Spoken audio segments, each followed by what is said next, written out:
What's up, everyone? The first veto competition of Big Brother 25 has taken place. Someone has fallen into the hot tub, and Cameron says a couple of things that make us all feel a little bit uncomfortable. We've got so much to talk about, so welcome to your live feed update. Now, right before we get started, if you are new around here, please hit the subscribe button. We are seriously nearly at 20,000 and we could probably hit it today or tomorrow, so every little helps, guys. Please hit the subscribe button if you haven't already, and also hit the like button and the bell icon to get notified every single time a brand new upload goes live. Okay, wasting no time and jumping into the Power of Veto competition, we automatically have our head of household, Reilly, who competes, plus the remaining nominees, Felicia and Kirsten. If this is your first year watching Big Brother, 3 people on top of those 3 are always picked to compete, and they're chosen by a random draw. It's always the nominees, the head of household, and 3 people chosen by a random draw. You'll hear that when you watch the show. And those 3 picked to compete in the veto were Hisam, Blue, and Bowie. Folks, we have our first veto winner of Big Brother 25. Please join me in I cannot get my words out today. Congratulating, drum roll, Hisam. Massive congratulations to Hisam. Please join me in the comments section to congratulate him. Well done, Hisam, on the first veto win of Big Brother 25. Now, of course, it is week 1, and it wasn't one of the nominees or the head of household that won the power of veto. So, statistically, the nominations are going to stay the same.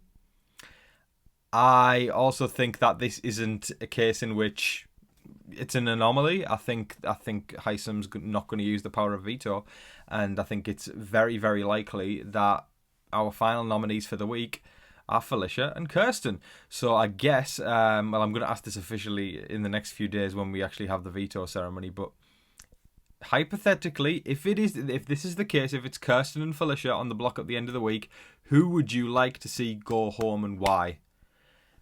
Me, personally, I don't want either of them to go, but I would choose Kirsten simply because I adore Felicia. I think she's incredible. I love her laugh. I love her personality. And it's great to see an older house guest coming into the game and really giving it their all. And, just she reads people all the time as well. Like, she does not take shit off anyone. And she's always got a good read on people. I think she's brilliant, and I would rather her stay. So let me know in the comment section below. If it's Kirsten and Felicia at the end of the week, who would you like to be evicted from the Big Brother house? Speaking of Felicia, that leads us into our next update. I'm just going to talk about Felicia a little bit because there's some moments in the feeds yesterday. She is just so unhinged and brilliant. So Big Brother told them that they're not allowed in the hot tub. Anyway, Felicia heads over and Felicia falls into the hot tub. It was so funny because the camera wasn't even on Felicia, and all of a sudden all you heard was a scream.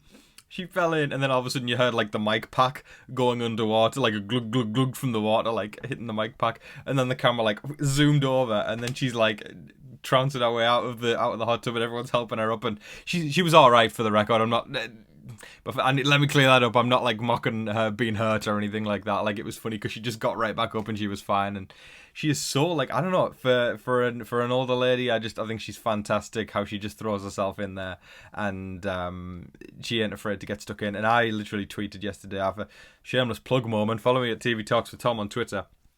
I tweeted yesterday, she's actually like serving, she's giving more than most of these 20-year-olds all put together. And I stand by that. I'm in my 20s, I'm 21, and I think, I don't know, I'm looking at all these other people in their 20s and I'm like, y'all ain't doing much. But Felicia, on the other hand, she's doing a lot, and I think it's great. She is so unhinged when it comes to game talk. She walked into the HOH room. She was with Sari in the HOH room, and Reilly was there, of course, as the head of household. And let's be honest, as the game of Big Brother's gone on, it's kind of became a little bit kind of,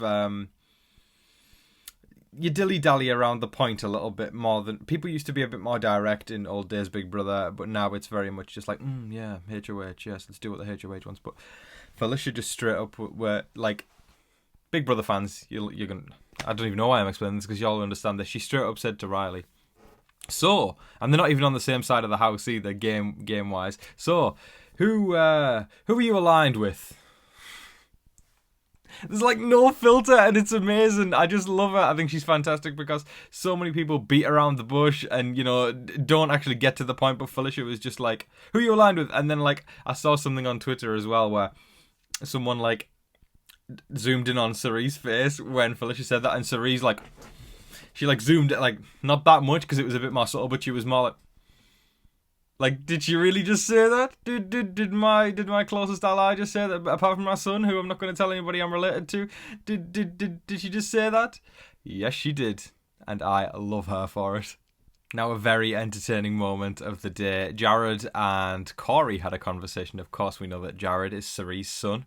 Only Izzy knows that. And Corey was like, actually, he took the time to explain to Jared who Cerie Fields is. He actually like was like, she's like one of the, and it's Jared's mom. It's Jared's mom, and Jared's playing dumb, and good for him. He's going along with it, and Corey's going, she's like one of the best Survivor players of all time. Like, she's like top 10, and yada yada yada, hyping her up. And then Jared's like, is she loyal? Like, Jared's saying, he doesn't watch it, he hasn't seen Survivor. And then Corey's like, yeah, but our allies usually win and everything like that. And it pleases me so much to know that he's one step ahead there. It's so nice when you see a moment like that in the game where somebody knows something more than they do, and then as the viewers, we also know more. Like, it's very, very meta. I like it a lot, and it's fascinating to see, and it's an incredible dynamic that's in the house this year. I just found that moment very entertaining.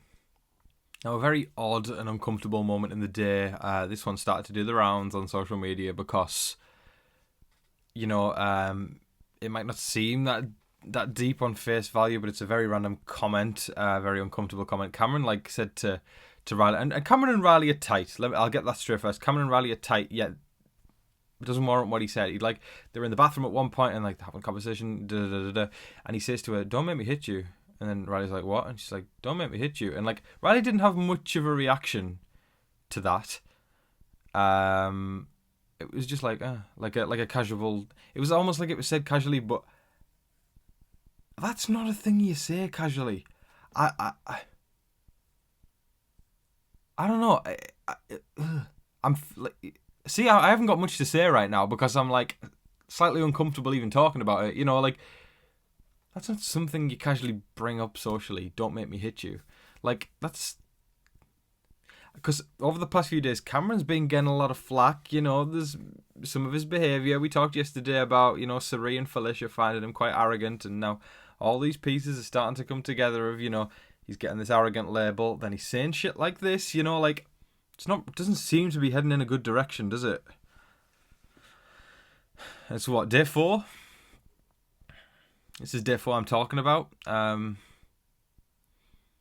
Yeah. I don't know. It's for those of you who caught that moment, let me know what y'all think of that one. I mean, whether it was deep or not, it's still a bit of an icky thing to say. There's not many social situations, if any, that you would need to bring up. Don't make me hit you. Especially to people you've known a couple of days. I don't know, just odd, strange, and I think it's making a lot of us feel a little bit uncomfortable. Some interesting game talk from Jared and Cerie, because there's this, Izzy's putting in overtime right at this point and saying, she kind of said to Cerie that you might be getting backdoored and all that kind of stuff, when this wasn't the case. A Cerie backdoor had never been discussed at all. Izzy's just chaos incarnate, and it's good. She's one of those house guests who talks way too much, and it's probably going to come and bite her in the arse. Yes, I'm saying that in my British accent instead of ass. Bite you in the ass. I've just spent 2 months in the US, by the way, guys, so I've heard a lot of American accents, but I'm going to say arse right now. Bite you in the arse, and she'll get evicted fairly early. Again, I don't know if that's definitely the case, but she talks a lot, and that's usually what happens to those kind of house guests. She caused a panic when there didn't need to be one, and now Cerie has got it in her head that Reilly was coming for her, and Cerie's planning potentially getting Reilly out, which again I'm not against, because Reilly seems to be head of the snake over on one side of the house, and Cerie's head of the snake on the other side of the house. It pleases me to see people not just chopping off the people at the bottom of the alliance, because it's always a dumbass move when you cut off the people at the bottom, because it just makes the people at the top stronger. cut off the head of the snake, let him scramble a bit. So if Sari does that, whatever. Anyway, Jared's saying to Sari, I'm going to get HOH next week. I'm going to turn the tables. I'm going to put up Reilly and Corey. And like, oh, chills. Like, if that happened, that would be fantastic. Because a two tribes go to war kind of a house, you know, Sovereign 6 versus Friendship Alliance. The Hive versus Level 6. It's always fascinating to see. And it's like the Super Bowl every single week when the HOH competition comes around. Because, you know, minutes feel like hours when you're watching an endurance comp, or even just in a 5-minute competition on the live show where Julie's asking questions. Your heart's going doom doom doom doom doom doom doom doom doom doom, because that's how you know you're going to spend your next week, feeling comfortable about your favourites, or if you're going to be having heart palpitations all week. And to see that kind of dynamic forming in the house, it's a good day to be alive. That is all of your live feed updates for today, folks. I thoroughly hope you all enjoyed watching. Please hit the subscribe button. As I said, I am so freaking close to 20,000 subs. I'm hopeful we could hit it today or tomorrow. So please, please, please, please, please hit it. And also hit the like button and the bell icon to get notified every single time a brand new upload goes live. Thank you so much for watching, everybody. And I hope everybody enjoyed today. I know there was a couple of touchy subjects there, and you know, I hope I delivered the news okay, especially with what Cameron said.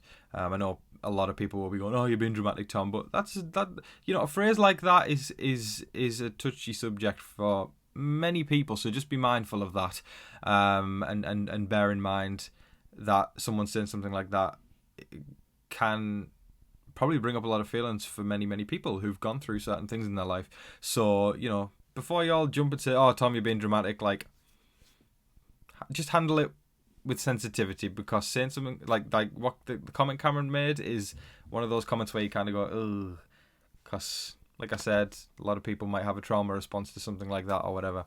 But yeah, I'm going to end on a positive note and say I hope that you're all staying safe, staying positive, and staying healthy out there. And remember, more than anything, is to be kind to one another. Thank you so much for watching, everybody. I hope everybody has a fantastic day. Sending love to you all. I appreciate the super chats that you all are sending me, the super thank donations. Like, it helps me keep up the channel, so thank you so much. It means the world to me. Guys, take care. But until your next live feed update, I've been your host, Tom Vasey. Good night.